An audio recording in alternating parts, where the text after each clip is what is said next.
Hello everyone, hope you're doing well. Today in War Thunder it is time to talk about the Warbond shop for October of 2019. Now unfortunately I'm a little bit late on this video, and that's basically because of Operation Shipyard. It's been taking up a lot of my time when it comes to making these videos, so hopefully you've kept up on your dailies and also your special tasks to make sure that you can get some of these vehicles. There's still plenty of days left if you haven't started the Warbond shop yet for October, but this is a perfect time to do it. With an event such as Operation Shipyard, which means that you have to play quite a lot, or at least at a very specific time, you know, over the 11-day period that you have from the 3rd of October to the 11th, the perfect thing to do is to make sure to get your special tasks done and your daily tasks, since all you really have to do in Operation Shipyard is just play the game. So with that said, let's have a look at what is on offer for this month of the Warbond shop.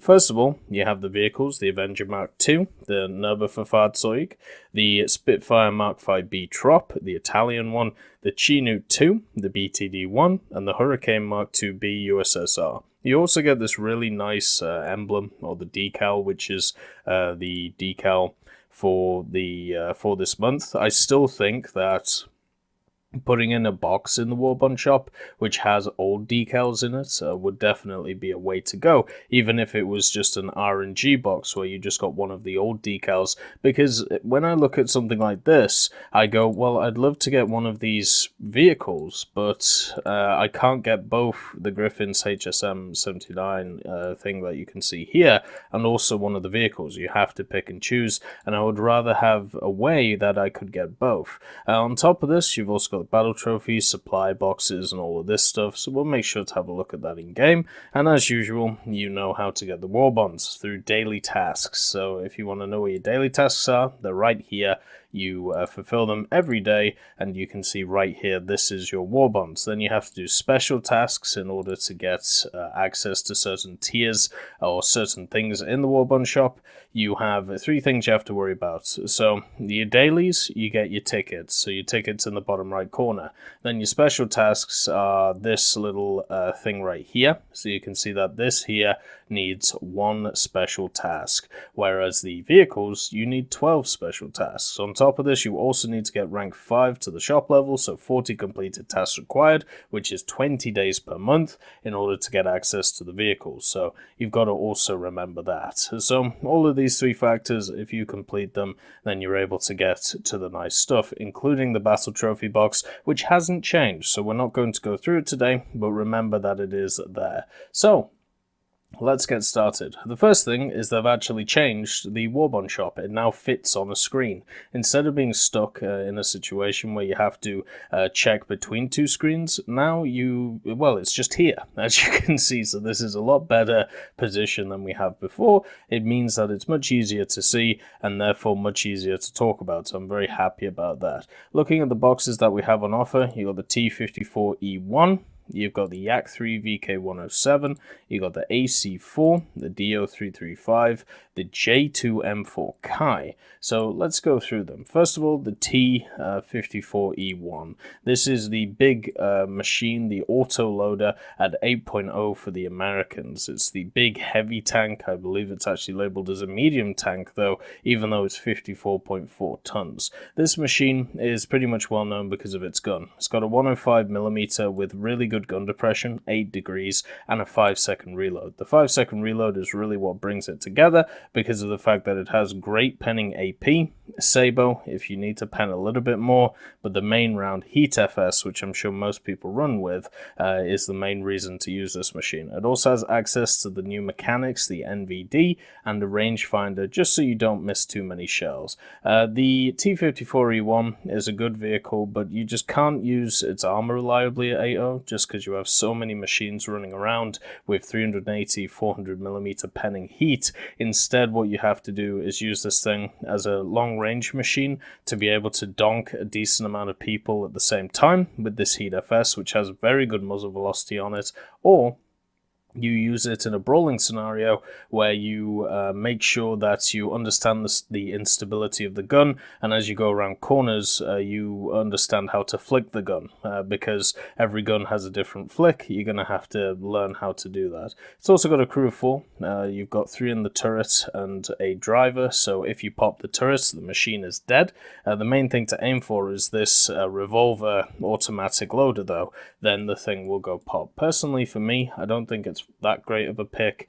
I like it as a premium. I just think personally it has too many issues with the fact that it's very large, it doesn't have a stabilizer, and also at the same time the armor just doesn't stand up to anything. So you pretty much got a really good gun with a really good reload and nothing else, and that just isn't good enough right now in War Thunder. The next vehicle, the Mk.III VK107, was seen as the kind of renaissance of the rank 4 of the Soviet tech tree. The Soviet tech tree at rank 4, at least back in the day, had a lot of machines which weren't very good. The fact was they didn't have anything that could deal with any of the German vehicles at high altitudes, including stuff like the TAR-152, the Bf-109K4, and the later tier Focke-Wulfs, the D9, D12, T13. They had complete ruling of the sky, and all you had is some late tier Yak-9s which got eaten. The Mk.III VK107 came in though with its 220mm with 240 rounds overall, and the main difference was of course this engine, the M107A, giving a ton of horsepower and also good high altitude performance. So this machine can actually deal with a lot of those German planes which are at high tier, the high tier props that the Germans have at their level, which is at a high altitude. Now also, the tech tree is looking slightly different nowadays compared to when the VK was added. We have actually had some additions which have made this a little bit easier. Stuff like the I-225 and the Yak-3U being added means that, you can do a little bit better against the onslaught of the Germans, but the VK107 having 750% SL reward and also 534% RP reward means that you can grind out the majority of the Soviet tech tree in a very nice way, and also be competitive against those high altitude bearing Germans, which is the main crux of the issue. Now, the main problem that the Soviets have at that tier. Then you have the AC-4. So the AC-4 is of course the Australian machine mounted with the 17-pounder. It is a decent gun platform.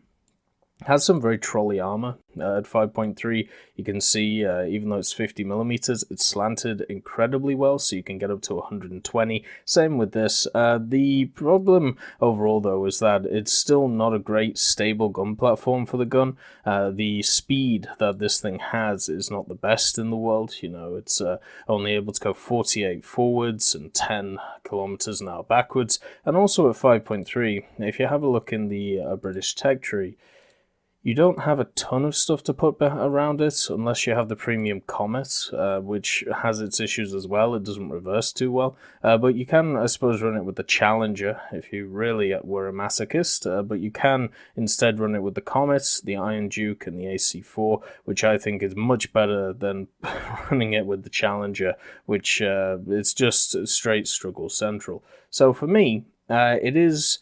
when I've played it, it has been kind of fun because of the fact that it has the gun, and also because you don't see it too much. A lot of people don't know where to shoot it, so you ricochet a bunch of shells that you really shouldn't. Like, a lot of people shoot it in the turret, and this area here, around these areas, is incredibly bouncy. The place to shoot it is here, because it's flat, and if you shoot it, you hit the driver, and you kill the 3 people in the turret. It's only a 4-man crew, no 5-man here. So yeah, that's how you do the thing dirty. You just shoot this here. And if you can't shoot this and it's angled or something, you shoot here and absolutely annihilate it. So the gun itself is good. The gun depression is good as well. The gun platform, though, makes it wobble all over the place on the move. So this is definitely a stationary gun. You're not going to struggle with not penning anything as you shoot it. The reload is okay, but the main problem with it is the fact that it doesn't have a lot of armor, is okay in the speed department, but not great, and also the gun itself, even though it's got good pen, sometimes it can lack in the amount of damage that it does. The next vehicle that we're having a look at is the D0335B2. This is a monster now when it comes to life, and I wish it was never added to the game. So this machine has 3 Mk.103s. They're mounted in the wings right here, and also there is one centrally mounted through the engine, the Daimler-Benz DB603E, and this is an absolute terror when it comes to ground forces. It used to be part of the 5.7 lineup, which used to wreck house with the Tiger, and nowadays, if we have a look at the 5.7 lineup, it's still incredibly strong. You know, you got the Tiger E, the Panther D, the Panther A, and then of course you can add in to supplement the Panzer Befehlswagen 6P, the Ersatz if you have that, and also the Ostwind 2 if you've been able to unlock that, and the Waffenträger is there too. So you've got a really fun, really good ground lineup, and air lineup around this BR. You've got some bangers as well. You know, stuff like the B6R3, the obvious D033s, you've got air superiority with these machines, and the thing about the 335 is these Mk.103s. These Mk.103s, if you let them talk, if you let them do well, they can annihilate an enemy team of ground forces. They have a full HVAP belt, which I wish was taken away from them, and what you can do is you go high, you go down, you know, at an 80-90 degree angle, you annihilate a tank, and then you go back up again and just keep doing this. What a lot of people do is they'll take something like a Puma, like an SDKFC 2342, they'll cap a point, they'll try and get some scouts, they'll try and get some kills, and then they'll die, and they'll spawn in this quickly, because the problem with the 335 is that it doesn't do too well against other fighters, but if it has their superiority and it's allowed to exist, it's incredibly good. So when you get that scenario with the 335B2, what happens is you can let that HVAP bang, and you can easily rack up 5 to even 10 kills if you're left alone. So it's an incredibly dangerous aircraft. You can also bring bombs if you feel like too, but in ground realistic, it's absolutely amazing. In air realistic, not too much. There's not really much point in taking it over the other DO335s at that point, because of the fact that these can do exactly what that does. You know, use it as a bomber hunter or use it as a tank killer. Both jobs are incredibly good. The next vehicle on offer in the Battle Trophy test vehicles is the J2M4 Chi. Now, this is the machine which has access to 20s up the wazoo. It has 4 20mm, 2 Model 2s, and 2 Model 1s. The J2M4 and the J2M5s are some of my favorite aircraft in game. Just the J2 series in general. They feel incredibly well balanced, they climb really well, and they also have all decent firepower, all from the lowest one to the highest one. And at 5.0, the J2M4 Chi is very much a middling one. It does get access to secondaries in the form of 60s, but they're not really going to do a lot, and also access to a bunch of different rounds. Having 680 20mm cannon rounds, you're going to be able to win matches just by yourself in this thing. And because of the balance of the aircraft, the fact that it's really good at climbing, it's really good in a straight line, it dives incredibly well, and also the elevator means that it pulls hard out of those dives.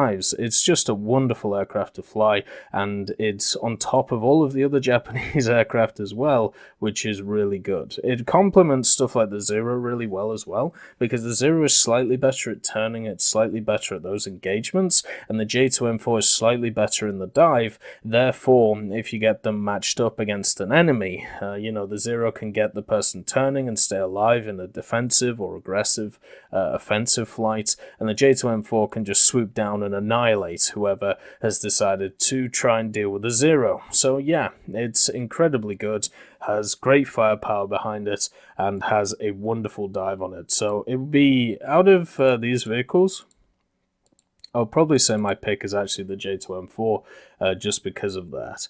The other things, of course, the profile icons and the bushes, and of course the decorations. Always get the bushes if you don't want to get as many dailies for the Spitfires. They're always a good pickup. And of course, as we said before, here is the wonderful decal. So the first vehicle that is on offer when it comes to just buying outright is the Chito. Now, the Chito is a 3.7 machine for the Japanese. It's a conglomeration of a 3.3 machine and a 4.3 3.3 machine, and somehow that equals 3.7, who knows why. But a lot of people, when I talked about the Chino before, I talked about how it wasn't as good as I was saying. All I have to say is I disagree. As you can see, you got the Chino here, and the Mk.II is just basically the Chito's turret on top of the Chino's chassis.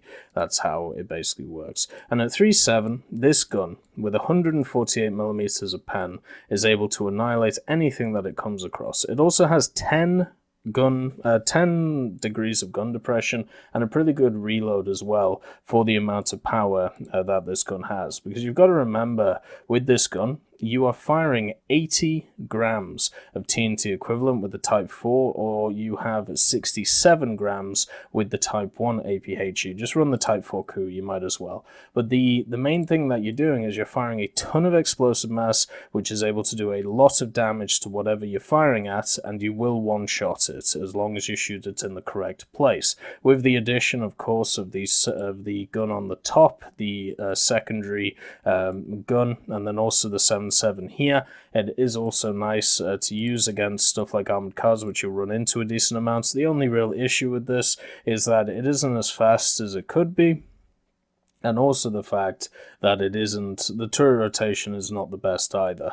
The armor is not great, but you shouldn't really be getting shot in this. You should only be exposing yourself when you have the gun ready, when you want to get the first shot off. It's great in defensive scenarios because you can just sit and keep wailing on people because you don't have to aim too much with this gun. And also at the same time, in offensive scenarios, you can just take up and just wait for the enemy to either move, or you can support people as you go from long range because of the great muzzle velocity of this gun. Overall, I've had a lot of fun in the Mk.II. Does struggle a little bit with a lineup built around it, but if you want to stick it up at 4.3 with the Chito, I mean, you can. It's the same damn gun, same very similar chassis, so you might as well. Or you run it with the 3.3s like the M24 and the normal Chino, and you can run some zeros with that, which are incredibly competent, and also stuff like the Key 100, which once again, incredibly competent. Overall, a very good vehicle, great pickup. The next vehicle is the Hurricane Mk.IIB. Now, this is a Soviet vehicle that you will find at rank 2 of the tree at 3.0. Now, the difference between the Mk.IIB Soviet style and the British one is the Soviet style has access to Shivaks, 220mm in the wings, and has 240 rounds of ammunition in total. That's not a ton, but when you think about it, 3.0, you're not running into a lot of stuff with a ton of armor, and also Shivaks generally are pretty good. I know a lot of people don't like them because they spark quite a lot, but for me, I've never really had any issues with them. You also can fall back on two 12.7mm Berezin UBKs. They also have 200 rounds of ammunition. So it definitely isn't the same as the Mk.IIB in the British tech tree, which is just made of ammunition. If you want to have a look, where are you at? The Mk.IIB Trop, as you can see, 4,200 rounds of 7.7. The USSR stripped that out and hardly puts any ammo in it, but at the same time, it is enough to be able to get 2 or 3 kills in general on average, and everything else is kept the same. The balance of the Hurricane in this game is really nice. It's got good climb rates, especially the Mk.IIB with its war emergency power. It's got good flip over rates, and it's got pretty much great everything. The only little area it struggles with is its energy retention, especially out of a dive, so that's a problem to look into. But at 3.0, with this one with the Shivaks, I do think it's completely fine. You know, it's a good serviceable aircraft. I personally enjoyed it quite a lot, mainly in ground realistic, because you can use it as an air superiority fighter, and you don't have to worry too much about, you don't have to worry too much about other things. You can just strap some rockets to it, use them to maybe hit a few ground targets, and then go after stuff like attackers and bombers and fighters from the enemy team, and not worry about them diving away from you, which is the main problem with the Mk.IIB. If you come up against an aircraft such as an F2 BF-109 and it's able to run away from you, then it's very hard to set up kills with the Mk.IIB. So that is its main issue, the speed dynamic that it has. But I still really enjoy it as a plane. You do have to learn how to defensively fly quite a lot, though. The BTD is a great grinder. It's one of those weird attackers which is very good at specific things, and the specific things it's great at is getting off its payload and then becoming a pseudo fighter, very similar to the B7A2 in that regard, where people use it as an aggressive attacker. You dump your torpedo and then you go and kind of support your allied fighters and do pretty well with it. The BTD is exactly the same, apart from it gets some insane bomb loads. So you got 6 250s, pretty good, 2 500s and 2 250s, also good, 2 1000s, a 2000, and then 2 torpedoes. So this machine, especially with the introduction of naval last year, you can do so much with this machine. You can bomb bases, you can hit ground targets, you can kill ships. It's just the whole package in a machine which has really nice like air brakes and really nice general aesthetics to it. I personally would say that, to me, this aircraft is very good for what it does. It's very good at getting bombs on target. It's very good at kind of, if you want to play it in like a brain-numbing way, where you want to just hit a base or you want to just hit a ship and then get back to the airfield, you can do that, you know, it's very easy to do that. Or if you want to use it in a more aggressive way, kind of like how you would do something like a Dauntless when you put on its 50 cals, you can do that too, because it has two 20mm ANM2s with 400 rounds. This is a great pickup if you haven't got it yet.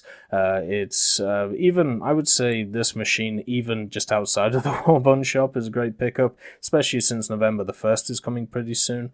Right here is 4.0. So you can research rank form below as efficiently as 462% and 600% SL. It can make you a bunch of SL if you let it. It can be a great pseudo supportive fighter, and it's amazing in the attacker role, especially from a naval point of view. The next thing to look at is the Spitfire Mk.//B Trop. This is the Italian Spitfire. I've said many times when this has come up, I don't know why you would get this, especially with the fighter tree that Italy has. They literally just added the Radeon 2005, and I'm pretty sure my stats took a hit because I started using it in ground, yeah, but it's still 23 and 10. So they just added the Radeon 2005, which is an incredibly good fighter, and this whole line, even the Radeon line as well. So you've now got 2 lines which are really fun to play, or prop aircraft. So I don't know why you would get a premium to blitz through it to get to stuff like the G91s. Yes, the G91s are very good for their BR, but at the same time, this is the best, in my opinion, the best fighter tree in the game. It's got really well-balanced fighters, they're great at diving, they have good ammunition, they have good guns, they have good turning, they have everything. So don't waste it by getting yourself a Spitfire and, you know, not experiencing all of these wonderful vehicles, especially the SM91 and 92. Is it a good plane, the Spitfire Mk.//B Trop? Yes. It's a Spitfire which is slightly heavier than some of its counterparts, but it'll be very good against some of the allies that you have to face, especially some of the Americans when you're playing as Italy. But just play the Italian tree instead. You'll have so much more fun, and it'll be so much more gratis. It'll be so much nicer for you. Then we got Big Chungy. So this is the Nb.Fz, which is, I'm sure I'm saying that completely wrong. This is the big tank at 1.2 that Germany has. Pretty much every nation has one of these big tanks, or at least most of them. And the Nb.Fz has a 75mm, a 37mm, and a 7.92mm, and it's set up pretty much like the mouse. So you have the 37 and the 75 in the turrets, Then you have a crew of 6, one guy on the back gunner here on another 7.92, I believe. So even if you knock out the turrets, you still have 3 crew that you have to kill, even though you may have knocked out the gun. So that is something to think about. But overall, it's just one of those kind of meme vehicles, one of those ones where you've had a long day and you just want to take it out and have a bit of fun. It doesn't have any armor on it at all, really. We're talking about 20mm around the place, but it doesn't have to deal with autocannons since it's on Germany, and Germany normally gets matched up with Italy, and those are the 2 autocannon heavy nations. So stuff like the M3 and M5 Stuart or the A13 from the British is just going to keep having to put shots into these things to try and kill them without, any avail. So that is going to be a bit of a problem if you're facing it. It also has a -10 gun depression, which I find very hard to believe, but sure. And the 75mm has access to heat, APCBC, which is the round you want to use, and then of course smoke. The 37, APCR, and APHE, which pens 47, but you got to remember this thing is 1.3, so you're going to come up against a lot of targets which don't have that amount of armor, so I'd also load that instead of the APCR. It's quite quick at 29 kilometers an hour for how heavy it is, but as I said, if you're looking for something that's going to grind out the tree, this isn't it. This is a machine to kick back after a long day with some mates and just have a bit of fun. But if you're not into that, then, there's not really much point. The next one is the Avenger, which is this good old ugly duckling in the British tree, obviously American made and then given to the British. It's actually in the American tree, I believe. It may have slight differences, such as bomb load and stuff, but it is the TBF-1C Avenger that you see here, which is now a premium, and has been a premium for a long time for the British. It's right here at rank 2.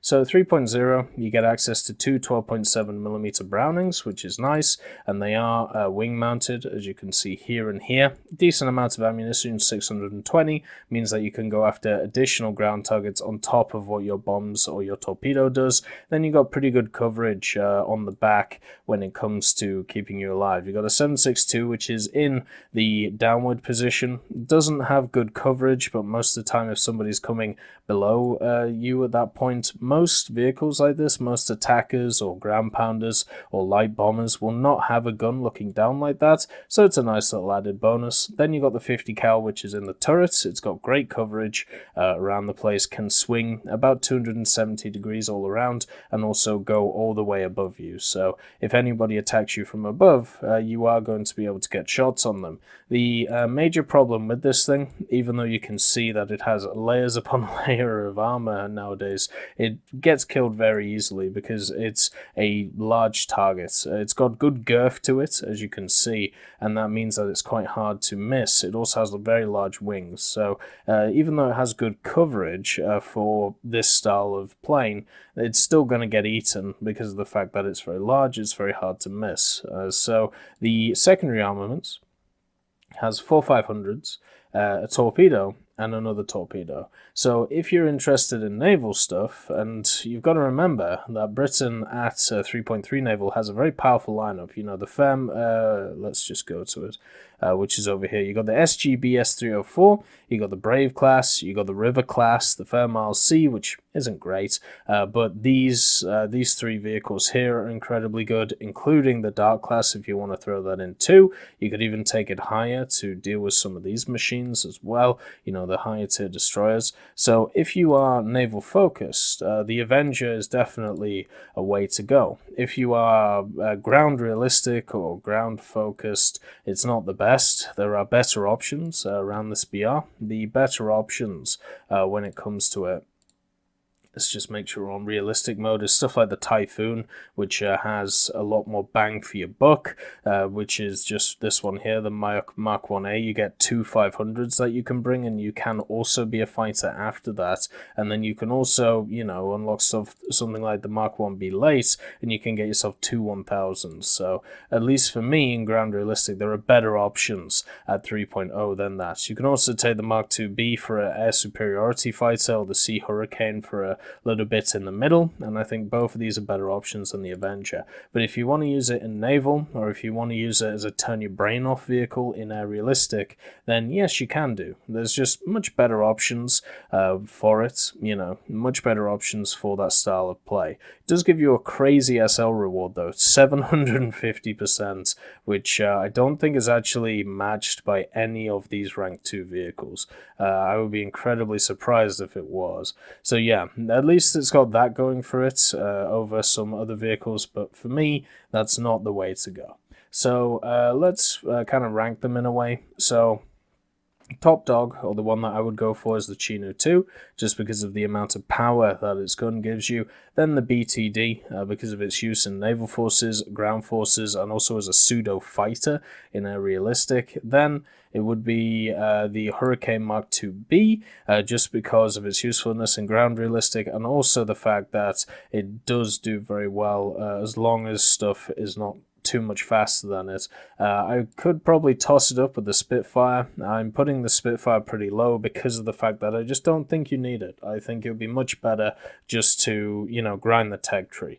Then you've got the Avenger with its torpedoes, so a bit of use in naval. And then an Nb.Fahrzeug. It is a fun vehicle, but not too useful.